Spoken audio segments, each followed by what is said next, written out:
Some people appear distant, difficult, or emotionally unavailable. But what you're seeing isn't who they are. It's how they've learned to survive. Behind every cold demeanor lies a story of pain that transformed into protection. Carl Jung understood this deeply. He discovered that our unhealed wounds don't simply vanish. They become the invisible architects of our behavior.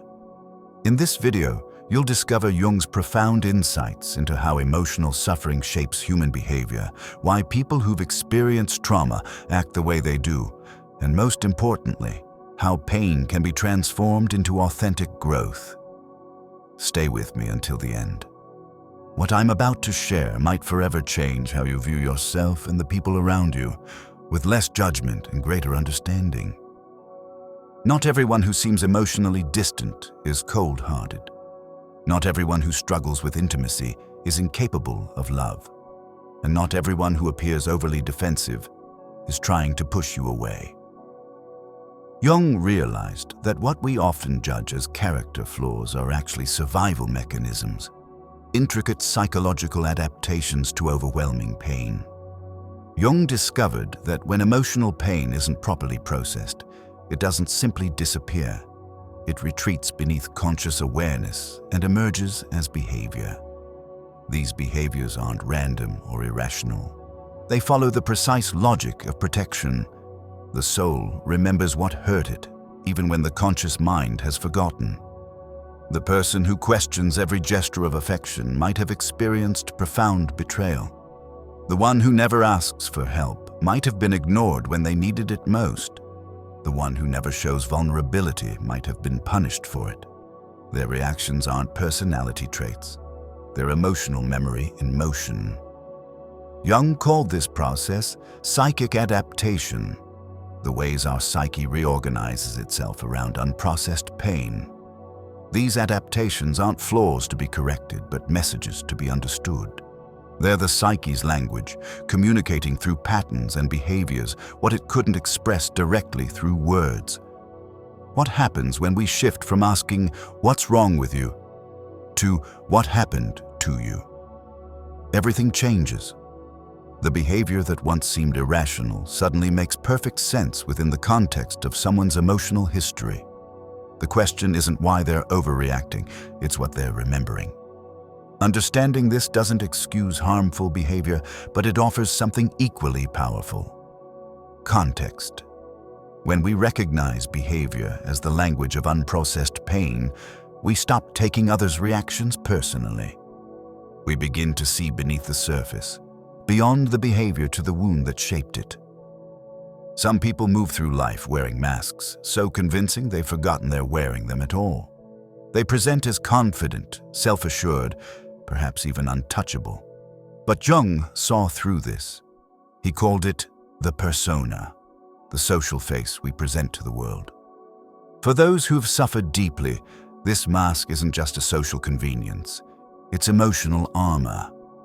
Jung understood that children who experience emotional trauma often develop what he called a false self, a protective facade that shields their vulnerable core. When authentic emotions are met with rejection, ridicule, or punishment, the psyche learns a devastating lesson. It isn't safe to be real, and so it creates something that is safe, a version of self designed to survive in an environment where authenticity feels dangerous. Over time, this protective shell calcifies. What began as a temporary shield becomes a permanent structure. The mask fuses to the face. The performance becomes so convincing that even the performer forgets it's an act. This is how wounded people lose touch with who they truly are, not through choice, but through adaptation. These personas aren't simple or straightforward. They're complex psychological structures built from necessity. The perfectionist who fears making mistakes might be protecting themselves from criticism they once couldn't escape. The overachiever might be unconsciously proving their worth to someone who made them feel worthless long ago. The emotionally unavailable person might be guarding against rejection that once shattered them. What appears as strength might actually be rigidity. What looks like confidence might actually be control. the most polished exteriors often conceal the deepest wounds. Jung recognized that these seemingly impenetrable facades aren't signs of emotional health. They're evidence of emotional survival. But Jung also knew something else. No mask can be worn forever without cost. The persona that protects also restricts. It keeps danger out, but also keeps authenticity in. The false self preserves safety, but sacrifices freedom. And eventually, the soul grows restless in its cage, longing for something the persona can never provide: genuine connection. True healing begins when we recognize the difference between who we are and who we've had to become. When we understand that the persona isn't our essence, but our protection. When we slowly, gently begin to lower the mask, not all at once, but in safe moments with safe people, allowing our authentic self to breathe again. Jung discovered something remarkable about unhealed emotional wounds. They don't simply fade into background noise.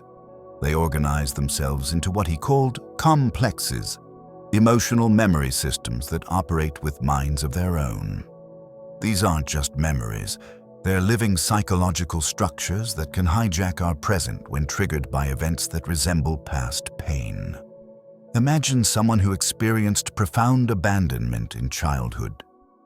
Years later, a delayed response to a message might trigger overwhelming anxiety. A cancelled plan might unleash disproportionate hurt. A moment of distance might create panic. To others, these reactions seem excessive, but within the emotional logic of the complex, they make perfect sense. The complex doesn't distinguish between past and present. It only recognizes the pattern and responds with the full emotional force of the original wound. These complexes operate beneath conscious awareness, which is why their influence can feel so confusing. Sudden tears, unexpected anger, overwhelming fear, these emotional surges often don't connect logically to present circumstances because they're not responding to the present. They're responding to the past that the present just accidentally awakened. Jung understood that these complexes aren't character flaws. They're psychological scar tissue. They represent the mind's attempt to organize overwhelming experiences into manageable patterns. The problem isn't that they exist, it's that they operate autonomously, outside our conscious control.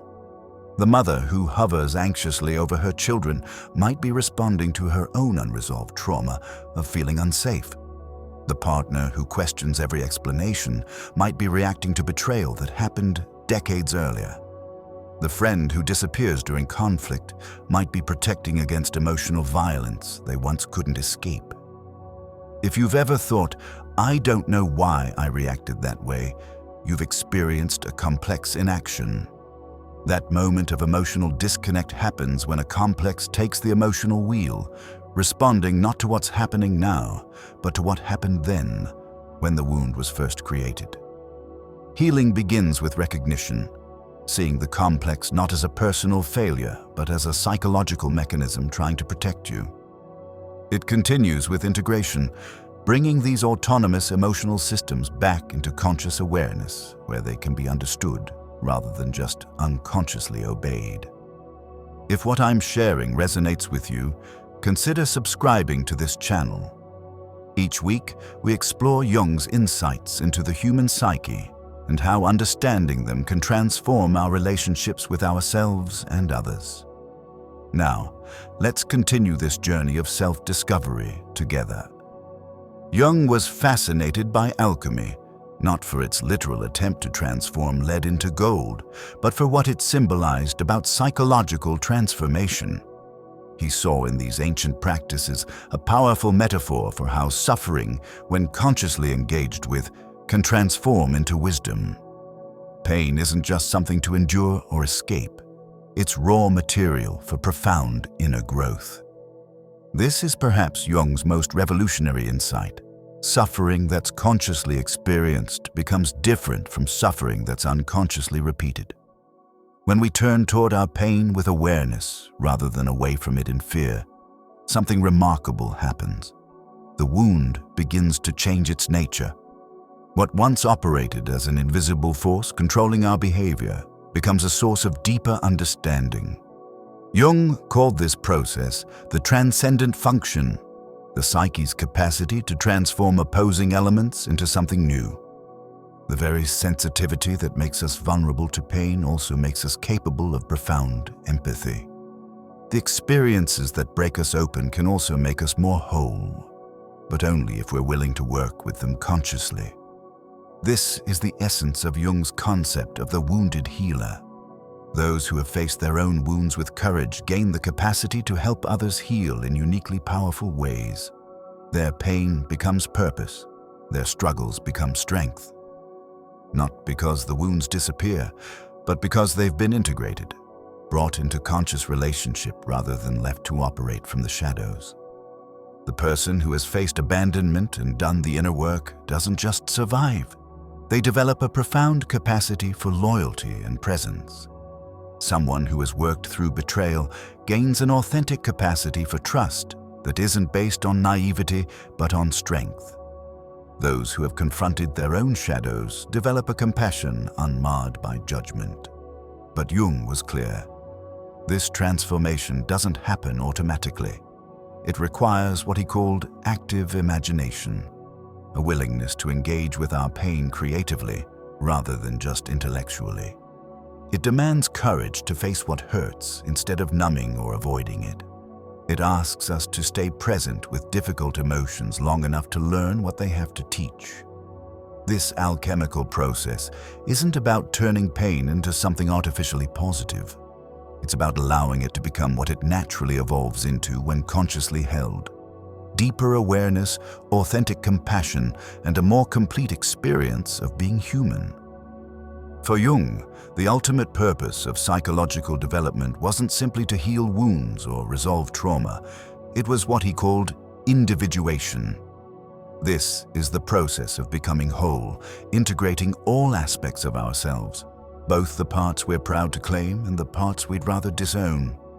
And paradoxically, our deepest pain often creates the doorway through which this journey begins. Jung observed that people who haven't suffered deeply often remain psychologically asleep, moving through life on autopilot, unaware of the deeper currents moving beneath the surface of their consciousness. But those who've been broken open by pain face a profound choice: to remain fragmented or to undertake the courageous work of becoming whole. Individuation isn't about perfection, it's about completion. It doesn't mean eliminating our shadows, but bringing them into relationship with our light. It doesn't ask us to transcend our humanity, but to fully inhabit it. And this is where suffering, when approached consciously, becomes not an obstacle, but a catalyst. The person undertaking this journey begins to recognize that their pain isn't separate from who they are. It's an integral part of their unique psychological makeup. Their sensitivities, their struggles, even their scars become not just burdens to bear, but essential elements of who they're becoming. Nothing is wasted. Everything is incorporated. Jung believed that this process ultimately leads to what he called the self, not the ego or the persona, but something larger and more complete. This isn't just the self we think we are or the self we present to others. It's the self we truly are, inclusive of all our contradictions, complexities, and wounds. What makes this journey both challenging and transformative is that it requires us to hold impossible tensions. We must acknowledge our wounds without being defined by them. We must recognize our limitations without being constrained by them. We must honor our pain without worshiping it. And perhaps most difficult of all, we must learn to be kind to ourselves precisely where we've been most broken. Those who walk this path develop a unique kind of presence, one that's neither fragile nor rigid, but resilient. They don't deny darkness, whether in themselves or others, but they're not consumed by it either. They've learned to carry their stories not as burdens that weigh them down, but as wisdom that guides them forward. This is the ultimate gift that conscious suffering offers. Not an escape from pain, but a transformation of it. Not a perfect life, but a whole one. Not an absence of wounds, but a presence large enough to hold them. In Jung's vision, we don't overcome our suffering. We grow large enough to contain it, and in containing it, we discover that we are more than it ever allowed us to believe. The journey Jung describes isn't easy. It asks everything of us: our comfort, our certainty, our familiar defenses. But what it offers in return is nothing less than ourselves. Not as we wish we could be, not as others need us to be, but as we truly are. Whole, complex, wounded, and real. Behind every behavior is a story. Behind every defense is a wound. What looks like coldness may be protection. What feels like distance may be fear. What appears as indifference may be the last stand of a heart that's been broken too many times to count. Jung's greatest gift was showing us that healing doesn't mean erasing our pain. It means understanding it, not just intellectually, but with the whole of who we are. When we bring consciousness to what hurts, something remarkable happens. The very wounds that once seemed to define us become doorways to a more authentic way of being. If something within you has been stirred by these words, if you recognize these patterns in yourself or someone you love, know this: the path forward isn't about fixing what's broken. It's about honoring what's real. It's about meeting your pain not as an enemy to be conquered, but as a messenger to be heard. Because in the end, the parts of ourselves we try hardest to hide often hold the very gifts we most need to share. And the journey back to wholeness begins exactly where we are, with all our wounds, all our defenses, and all our possibilities waiting to be recognized.